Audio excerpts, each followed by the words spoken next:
आप सबको जय मसीह की। आज हम अब्राहम के विषय में अध्ययन करेंगे।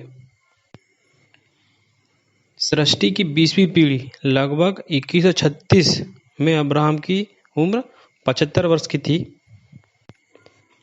तब अब्राहम ने अपने परिवार के साथ हारान से कनान देश के लिए प्रस्थान किया और दूसरे वर्ष को कनान देश के शेकेम में अपना डेरा डाला। संभवतः शेकेम सामरिया देश के एबाल और गिरिज्जिम दोनों पहाड़ों के बीच में शेकेम की तराई थी। आजकल इस नगर का नाम नबलूस है। अब्राहम जब 86 वर्ष का हुआ तब हाजिरा सारै की दासी से इस्माइल पैदा हुआ, और जब अब्राहम 99 वर्ष का हुआ तब परमेश्वर ने अब्राहम से वाचा बांधते हुए उसका नाम अब्राम से अब्राहम और सारै से सारा नाम रखते हुए खतने की विधि स्थापित की। और फिर जब अब्राहम 100 साल का और सारा 90 साल की हुई तब उससे इसहाक उत्पन्न हुआ। सारा की मृत्यु के बाद अब्राहम ने कतूरा से विवाह किया और उससे उसने 6 पुत्र उत्पन्न हुए। ये तो अब्राहम की मोटे तौर पर जानकारी थी। आगे हम इसका विस्तृत रूप में अध्ययन करेंगे। अब हम उत्पत्ति अध्याय 12 उसका 1 में सच्चे यरूशलेम के निर्माण का आरंभ को देखते हैं।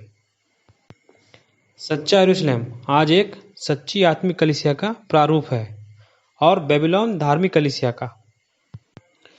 और यरूशलेम अब्राहम से शुरू हुआ जिससे इजराइल बना, जिसकी राजधानी यरूशलेम थी।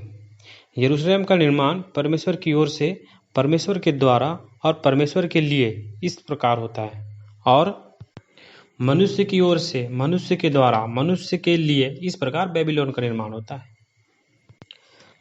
अब्राहम को बेबीलोन के लोगों की तरह एक दिन अचानक ऐसा विचार नहीं आया कि मेरे ख्याल से मुझे अब हारान में बहुत समय हो गया है, अब मुझे कनान जाना चाहिए और वहाँ कुछ कर लेना चाहिए। ऐसा बिल्कुल नहीं था। अब्राहम का जाना पूरी तरह से परमेश्वर की ओर से था। अब्राहम 75 वर्ष का था और परमेश्वर की आवाज़ सुनकर वो चल पड़ा। मूसा ने भी 40 साल तक चरवाहा बने रहकर परमेश्वर की आवाज़ का इंतजार किया, और हम जानते हैं कि उन्होंने क्या हासिल किया।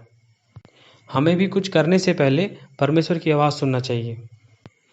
ऐसा ना हो कि आप किसी मनुष्य के द्वारा चलाया जाए। हमें सिर्फ परमेश्वर के द्वारा चलाया जाना चाहिए। मेरे कहने का मतलब ये नहीं है कि आप अपने सहकर्मियों और गुरुजनों की न सुने। मेरे कहने का मतलब ये है कि हमें चलाने वाली अंतिम आवाज़ परमेश्वर की होना चाहिए। परमेश्वर ने अब्राहम से कहा जा, और वह चला गया। परमेश्वर ने मूसा से कहा जा, और वह चला गया। परमेश्वर ने पौलुस से कहा जा, और वह चला गया। ये वे लोग हैं जिन्होंने अपने जीवन से कुछ हासिल किया। आज बहुत से लोग यहाँ वहाँ भागते रहते हैं और परमेश्वर के लिए कुछ हासिल करने की कोशिश करते रहते हैं, लेकिन वह ऐसा कुछ नहीं हासिल कर पाते जिसका मूल्य अनंत हो। आंकड़ों के अनुसार उनकी उपलब्धियाँ बहुत आकर्षक नजर आ सकती है, लेकिन वह एक धार्मिक बेबीलोन ही है, यरूशलेम नहीं। आओ कुछ करें, प्रभु के लिए कुछ करें, ईंटें बनाएं, रोड़ी बनाएं। आप मनुष्यों को इस प्रकार प्रभावित जरूर कर सकते हैं। आप अपने लिए नाम बना सकते हैं, और आप बेबीलोन का निर्माण करके नबूकदनेस्सर की तरह अपने लिए एक बड़ा नाम कमा सकते हैं। आज मसीह काम में यही हो रहा है। प्रकाशित वाक्य अध्याय 17 व 18 का यही संदेश है। लेकिन हम अब्राहम को देखते हैं, वो परमेश्वर के जा का इंतजार किया उसने। परमेश्वर ने कहा जा, तब वो चला गया। आगे हम देखते हैं, जब भी अब्राहम परमेश्वर की अगुवाई के बिना आगे बढ़ा, वह मुश्किलों में पड़ गया। परमेश्वर ने अब्राहम को कनान को जाने के लिए कहा था, लेकिन कनान में अकाल था। तो तब हम क्या करेंगे? अब यहाँ 2 बातें हैं। या तो आप अपनी इंद्रियों की साक्षी के अनुसार चलेंगे, या यशायाह 11 उसका 3 में जो पवित्र आत्मा ने यीशु के विषय में कहा है, वह ना तो मुंह देखा न्याय करेगा, ना कानों सुनकर निर्णय लेगा। ये जो पद है, इस हिसाब से चलेंगे। लेकिन मनुष्य इस तरह नहीं जीते।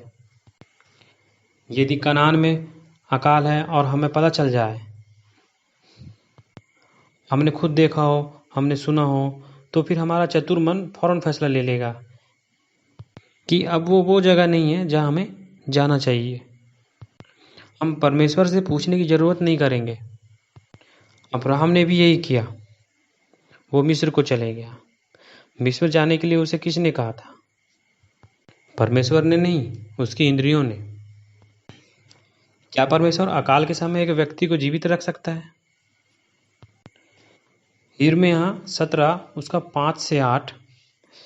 धन्य है वह मनुष्य जो प्रभु पर भरोसा रखता है, वह अकाल के समय भी सूखा ना रहेगा। परमेश्वर पर भरोसा रखने वाला व्यक्ति तब तक कुछ नहीं करेगा या कहीं नहीं जाएगा जब तक उसे प्रभु न कह दे। प्रभु ने जंगल में शैतान से यही कहा था जब वह उसे परखने आया था। शैतान ने यीशु से कहा था कि पत्थरों को रोटी बना दे। जंगल में अकाल था और वहाँ ऐसी कोई दुकान नहीं थी कि वहाँ से रोटी मिल सके, लेकिन यीशु ने क्या कहा? मत्ती 4:4, मनुष्य सिर्फ रोटी से ही जीवित नहीं रहेगा, बल्कि हर एक उस शब्द से जो परमेश्वर के मुख से निकलता है। लेकिन अब्राहम इस तरह नहीं जिया था। उसने सिर्फ रोटी से ही जीने का फैसला किया था। मिस्र में रोटी थी, इसलिए वह वहाँ चला गया था। आज ज़्यादातर मसीही काम भी इसी तरह हो रहा है। ज़्यादातर मसीह सेवक वहाँ नहीं जाते जहाँ प्रभु उन्हें जाने के लिए कहता है। वे वहाँ जाते हैं जहाँ उन्हें अच्छा वेतन मिलता है, जहाँ काफ़ी रोटी होती है। वैसी संस्थाओं के साथ जुड़ जाते हैं जिसमें धन का कोई अकाल नहीं होता। अकाल के समय मिस्र में रहना एक आरामदायक जगह हो सकती है, लेकिन सवाल यह है कि क्या वह जगह वही जगह है जहाँ परमेश्वर आपको देखना चाहता है? अगर परमेश्वर ने आपको कनान में देखना चाहा है तो आप मिस्र में न पहुँच जाएं।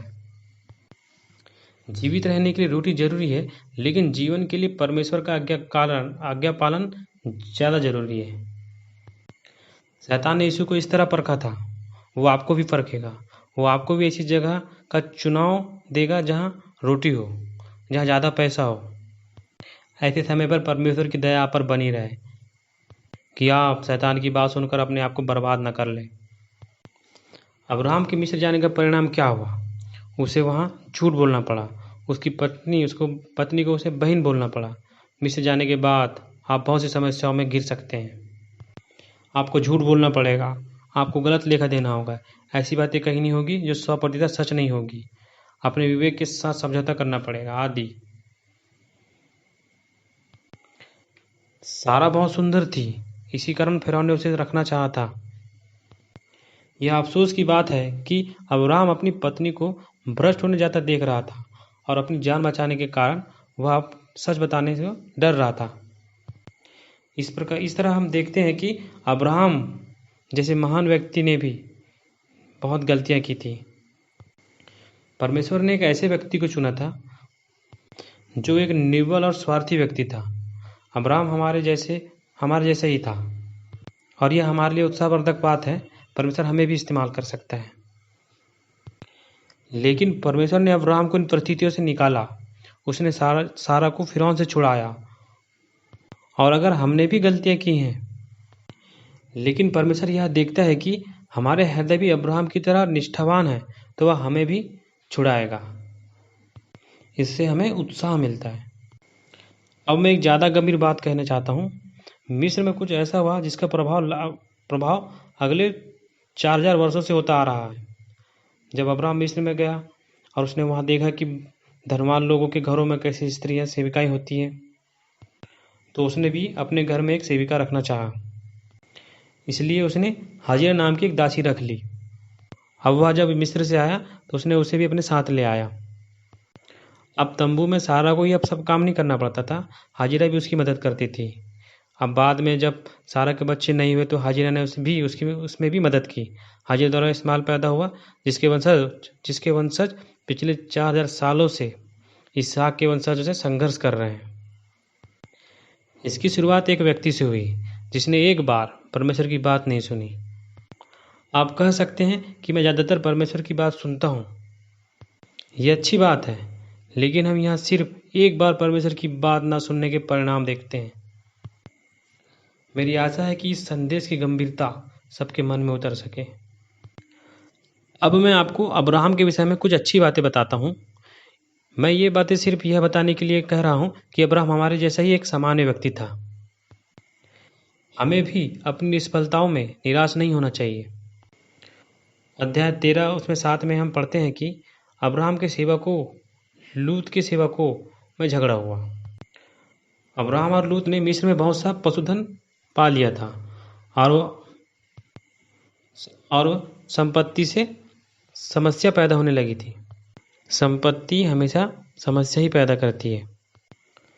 लूत और उसकी पत्नी ने मिस्र में जो भी देखा था उससे वे भी प्रभावित हुए थे।